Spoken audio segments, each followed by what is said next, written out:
We're live. This is Rich Wanschneider at the Josephi Center for a Brown Bag with Ellen Bishop, the editor of the Wallowa County Chieftain. Before I give it over to Ellen, let me remind you, we're trying to do one online brown bag every Tuesday for the next 4 or 5 months until we take our next step on this COVID-19 journey. And I want to remind you also that you can go back and grab last week's. So last week, Nancy Clark did a demonstration. Right. Art Projects at Home, you can go back and grab it. Right. You can go back and get Seth's music from 2 weeks ago. And we hope to have something on recycling next week, and the following week, more music with Margot. So with that, I give you Ellen Bishop, poet, writer, photographer, geologist, and currently the editor of the Wallowa County Chieftain. Right. Well, thanks, Rich, and thanks, everybody. I'm really glad to be here.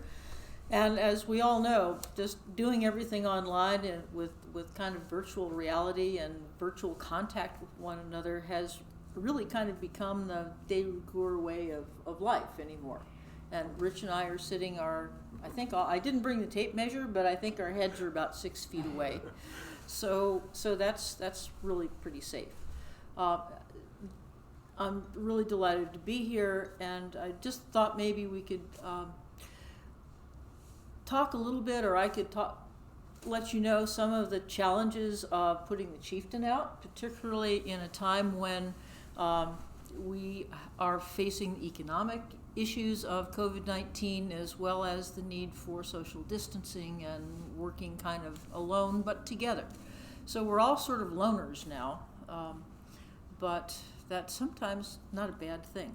Although my dogs, actually, since I'm working from home, seem to think that I should stop staring at this big lighted rectangle and just go outside and play with them, and I really couldn't agree more. So the Chieftain editorship is a real honor to have. I have a background in journalism that includes starting a newspaper when I was in 5th grade and continuing it until I was in 6th, and then went on to middle school. Working for the Oregonian as first a columnist and then a journalist, working for Capitol Press, which is actually the parent company of the Chieftain now as Eastern Oregon Media Group, and also basically working as their reporter for Eastern Oregon and Idaho. So they gave me an award for having the most distant travels of all of the reporters that they had. So I worked for them for about 3 years, and then I also worked as the science and environmental, and then ultimately medical, health, and weekend reporter for the newspaper in Vancouver, Washington. So I have scattered experience as an actual journalist working in newsrooms, and it's nice to be able to bring that back. There's certainly a lot of nonfiction writing involved in journalism, which is kind of my specialty. At the Chieftain, basically, I'm trying to fill the very big shoes of Don Swart and, of course, Gwen Coffin. And so there's a heritage of editing and producing a newspaper that covers a local community really, really well, and I really want to continue that.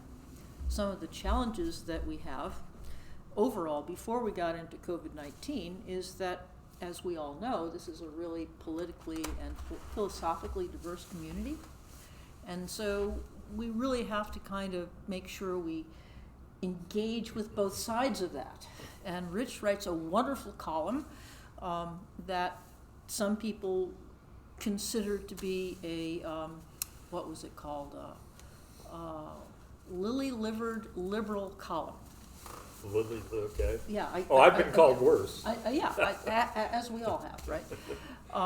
And I used to be opposite Van Blaricon, Yes, and then we really had Then you had a lot of fun, right? And now I have a brand new columnist who's just starting this week, Devin Patton. He's a young rancher who lives out in the valley, and he is a conservative person. His column is going to be called On Liberty, which you may consider kind of a giveaway to kind of where he's coming from. But I think it'll be interesting, and he's going to be a good person to work with, and hopefully he'll stay with us for a long while. So having that diversity of voices and diversity of issues to cover, I think, is really important, particularly for the community to kind of learn about each side. So that said, now that we have COVID-19 on our plates, well, hopefully not on our plates, but you know, some of the changes that have occurred at the Chieftain and will continue onward are not unlike those that we see in the rest of the community. So, for example, I just did a story about the online education at Joseph Charter School, because I think a lot of people don't really understand what's involved and how technically sophisticated online education is. It's harder than the classroom For for the instructors. Well, and it's harder for the kids because Yeah. you don't have that immediate one-on-one. You Yeah. can't just raise your hand and jump into the conversation all the time. But nevertheless, Mrs. Height, who teaches 6th grade at Joseph Charter School, was online this morning with her class of she has 29 students in the class, and 27 of them were online today. Wow. So, so she takes a little bit longer in her class than she would if you just had them in the classroom. But the kids' comments were kind of interesting. They are able to, they were happy because they were able to turn in their papers late. By late, we mean up until midnight, the day they're due, as opposed to having to have them there at 9 o'clock in the morning.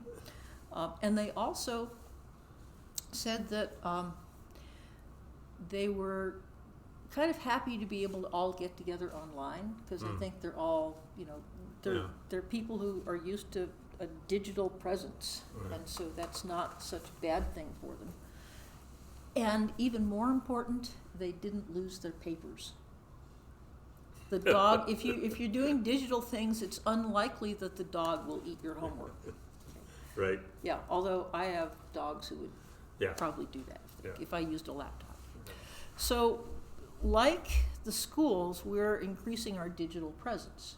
So we've shrunk the paper newspaper to about 16 pages maximum. And one of the challenges I have is fitting all of the local news that we have into that. And so now we have a lot more spillover onto our website.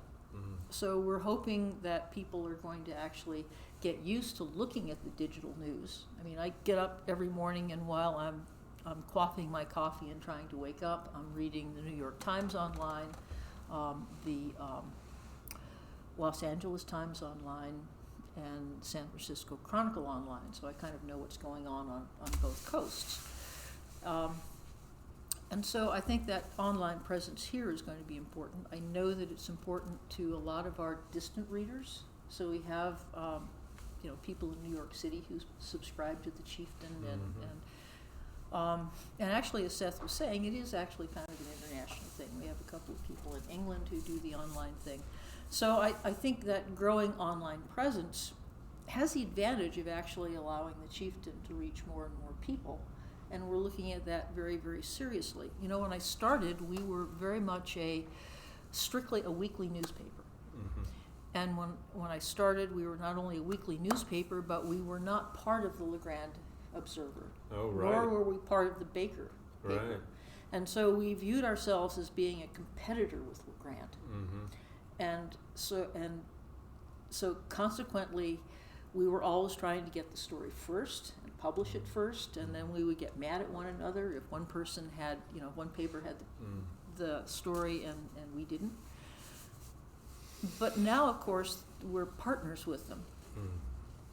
You might remind people that the ownership now of that ownership thing, what happened there, the East Oregon. Yeah. So the when I was working for Capital Press was owned by the Forrester family, and Steve Forrester and now the rest of his family are still the owners of what has become and grown into what's known as Eastern Oregon Media Group, or EOMG, or oh my God. So So when I joined the chieftain had already become part of that group. Right. Because Steve really loved the chieftain in Wallowa County. And so when he began to kind of expand the Capital Press empire, and Capital Press, for those who don't know it, is mostly strictly agricultural newspaper then, and it still is. But it covers Northern California, Oregon, Washington, and Idaho. Right. So it has a very broad coverage. So the Chieftain and a couple of coastal papers, the Astoria newspaper, were the two first acquisitions of the Capital Press, and then they became But they Eastern started Oregon with the Media EO too. The East Oregonian was Yeah, the East Oregonian was part of the became Forrester Reading Press. family. Yeah, Yeah. exactly. Yeah, thank you for reminding me that. And so basically last year they had an opportunity as the owners of the Observer and the Baker paper kind of were looking for more financial support, so they bought the Observer and the Baker newspaper, Right. Baker Record Courier. So then the LeGrand paper became our partner as opposed Right. to being our competitor. And that's a really difficult change to make. Mm. You know, it requires a lot of not necessarily negotiating skill, but the capacity to take all of the armor that you've had and the sword the Vorpal sword that you're carrying around with you all the time, and just put it aside and say, no, these people are going to be our friends. Okay. It would be like becoming instant pals with Putin. Wait. Or the Yankees and the Dodgers. Or the Yankees and the Dodgers. That would be better. Yeah. But we're making that transition. We're sharing stories. We're modifying one another's stories. So I'm running a story about Elise Tingelstadt this week that was initially written by Ronald Bond at the Observer. I ran that first, and then I finally got a hold of Elise, and we had a conversation. So I kind of upped the importance of her academics and dropped off a lot of the athletic statistics, exactly how many seconds she had beaten her sister's record. So now we actually have the Bend Bulletin and the Redmond paper in our pantheon of newspapers. And I think the Forrester family is ready to quit with acquisitioning. This is enough. Huh? This is enough. So when COVID-19 came along, they had expanded their empire quite a bit, and then advertising revenues just went off the edge of the cliff, particularly for the Bend Bulletin and for the Redmond paper and for some of the coastal papers. And it wasn't so much true of us here, although we still suffered some revenue. Yeah. But it was the other papers who really, really lost out in that. And because Was that partially because those bigger papers, they lost some? I mean, they depended on some national advertising too, co-op advertising, Right. Like Ford Motor Company and all those guys were pulling back there. Right. Right. Yeah, there's that, and then there's the fact that even the bigger chains that advertise there. The If you've got a Walmarts, motel yeah. in Seaside, Right. you're not advertising right now. Well, and we lost the Bi-Mart Right. insert. We lost the Dollar Stretchers insert because their subsidiaries were like saying, no, we can't send you all that food and we can't support you. Okay. So we did lose some revenue, but so did everybody else, and I think the other papers had a little bit bigger impact. Okay. So the consequence of that was that the company laid off, I think, 43 employees, Wow. and altogether it was a company of about 230 people. So that's 20%. it's a substantial layoff, and in that mix, we lost Steve Toole, who I think now is working at a job that actually pays more than it did, so he's not an unhappy camper, possibly. I don't want to speak for Steve. We miss you, Steve. And so we are right now very, very short-staffed. Right. So I'm going to have to leap back into my truck. not So the just with the motorcycle, technicalities, and Ellen. get in. So it used to be you had people in the office, you had a couple reporters in there, you're all sitting, you're talking back and forth, and you say, hey, there's something going on in Wallowa, would you Right. run down and get it, or whatever? Yeah. and you assign stories and stuff. Yeah. Now, Yeah. is everybody still assemble in the office at some Oh, point, no, or no, do no, you? we're all working at home right You're now. all working from With, home. with the exception of Bill Bradshaw, who had a fire at his home and who now is, has really no place to work out of.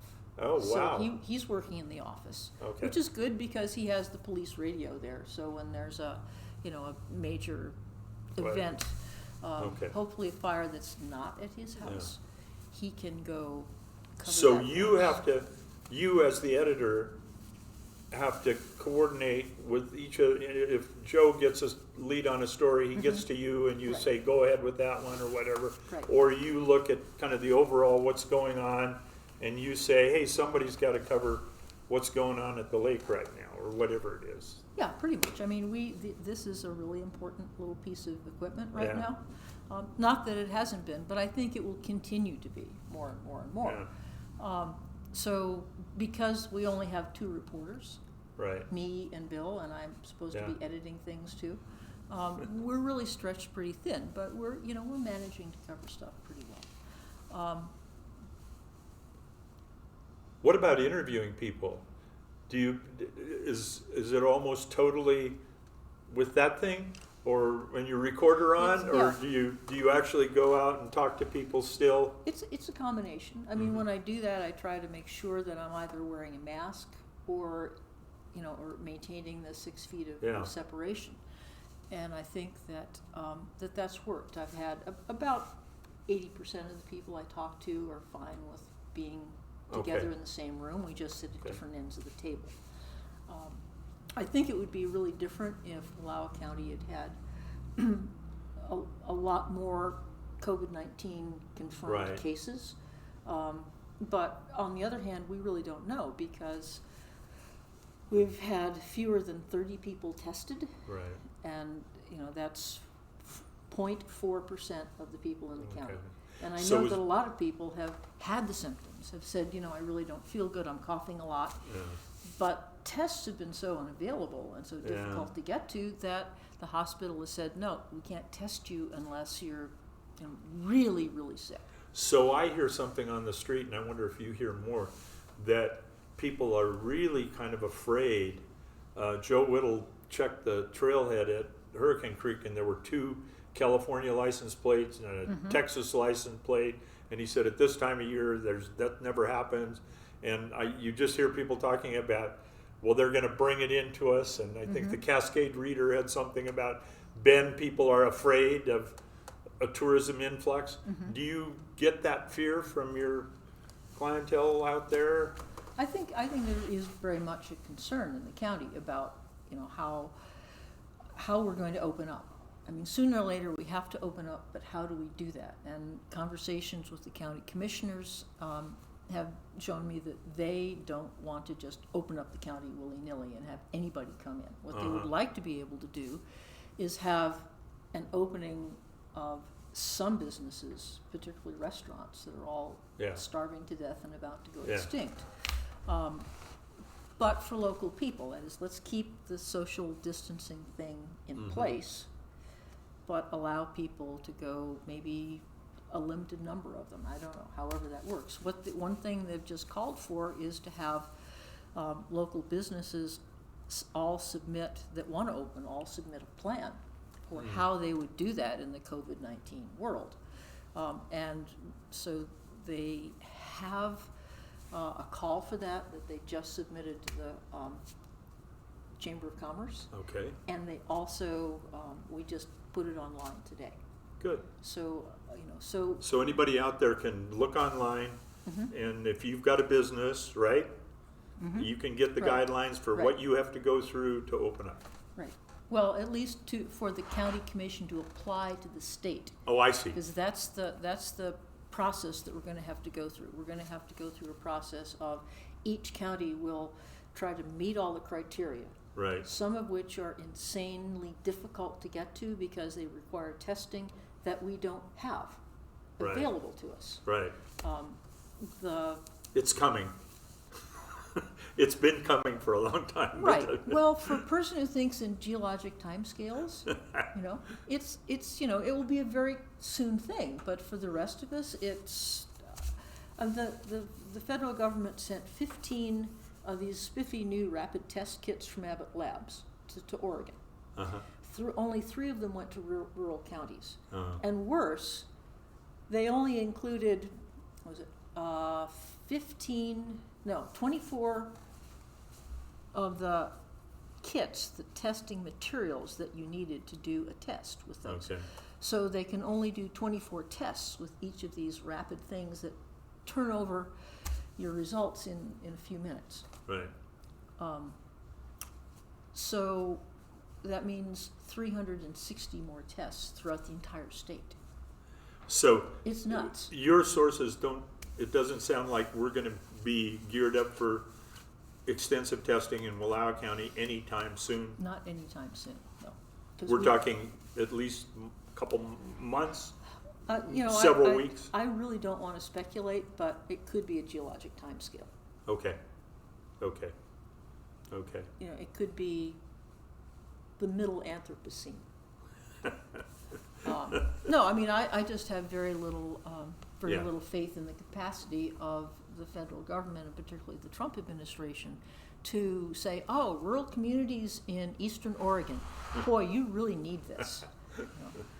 In fact, the editorial in this week's papers will go sort of semi-ballistic on that point. Yeah. It's like, look, you have communities that have low numbers of COVID-19 Right. cases.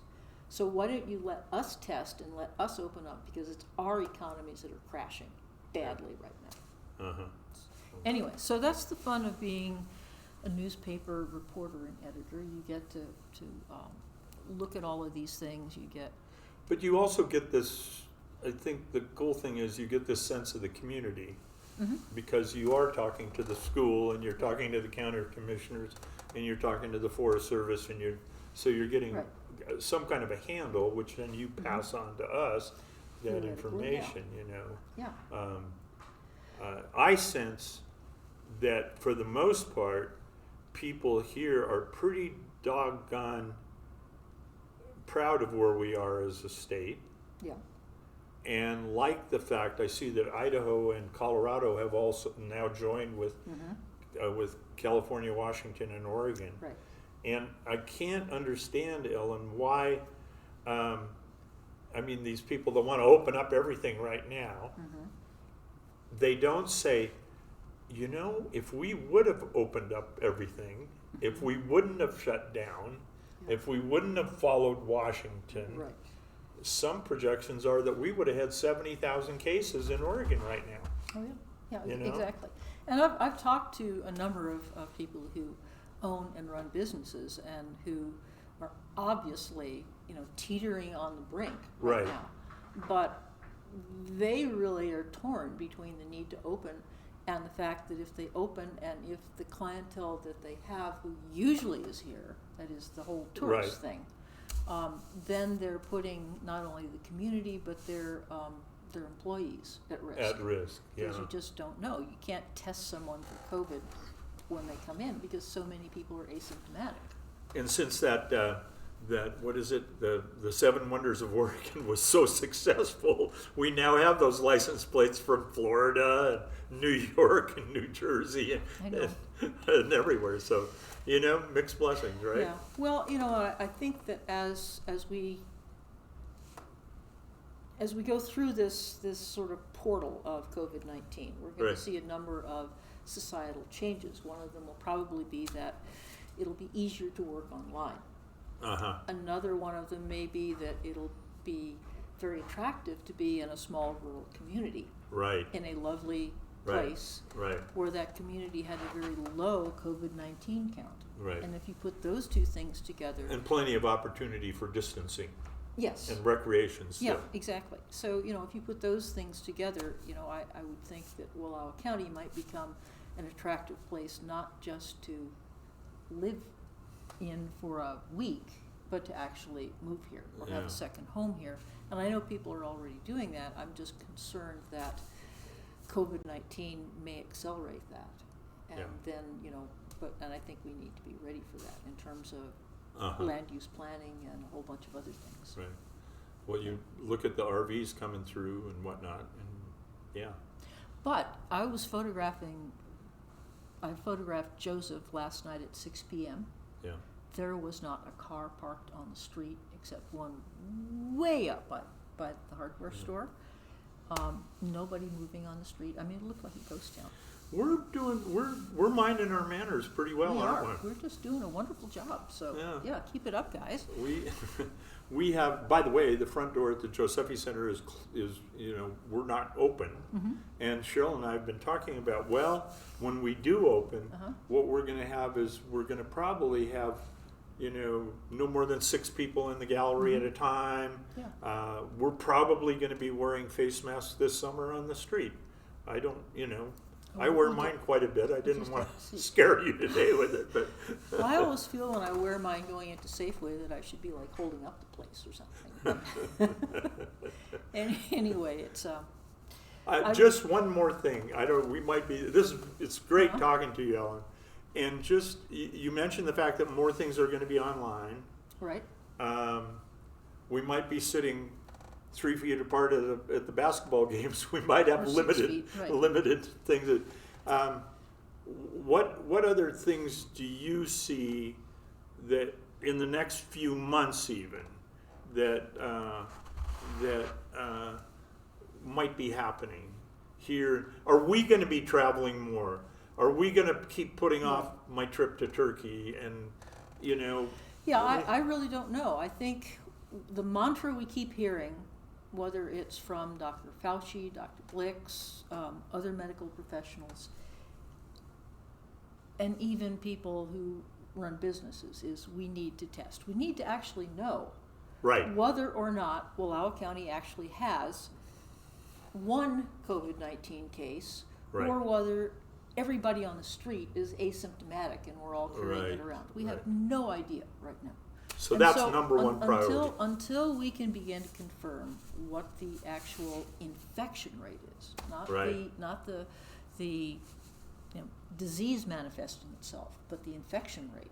Okay. I think that the medical community and the scientists are going to be saying, with lots and lots of good reasons, that we have to know that before we can start saying, oh, everybody can get Yeah, yeah. together again. Yeah. I know the schools are anxious to get their graduation ceremonies going, Right. but, and Joseph has released its tentative plans. The other 2 school districts have been having meetings, but they're not willing to release their plans for publication until they know from the State Board of Education or the Oregon Education Department what their guidelines are going to be. I'm going to give you a scoop. The TAMCLIX is waiting until June 1st to make a decision. Okay, great. That'll Okay. be A1 next week. Okay. Yeah. Have you heard anything from Chief Joseph Tace? No. Okay. I think they're all hunkered down somewhere in the basement of a barn or out in the far end of the corral, just with all of their fingers and toes crossed. Okay. Okay. I really don't know. I mean, when you have Dr. Blix saying, it could be through the summer, Yeah. then through the summer is a long time. It is a and long it goes time. right through the end of July. Yeah. And, we don't know whether we'll have fireworks at the lake yet. So one more thing, what's the best way for people to get in touch with you?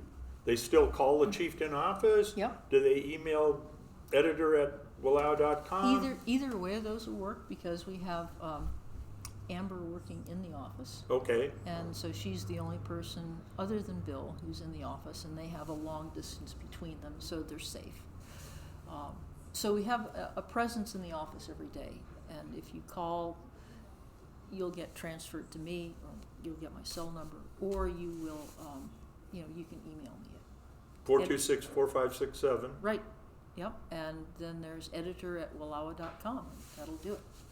And to get a look at the online paper, they can just go to wallowa.com too, right? You can go to wallowa.com. We have a paywall, so I think you get a grand total of 3 free articles. Okay. And then we'd like you to subscribe, and we would really like you to support your local newspaper. At And this I'm time, going to because get we in need it. one more plug here, because the Rotary Club has done two things with the paper, because Right. we realize that, number one, you're in tougher circumstances, Right. and number two, there are people that they're getting a lot of news that maybe isn't so dependable, Right.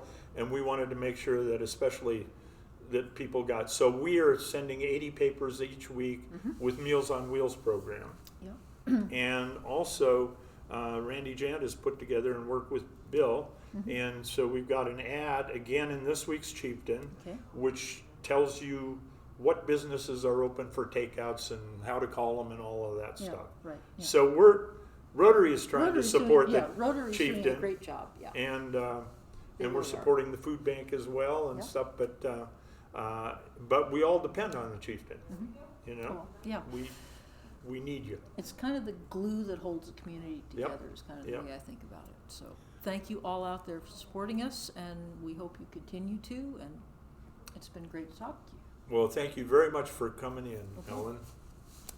Bye-bye, folks out there. See you later. See you later. See you in the newspaper. There you go.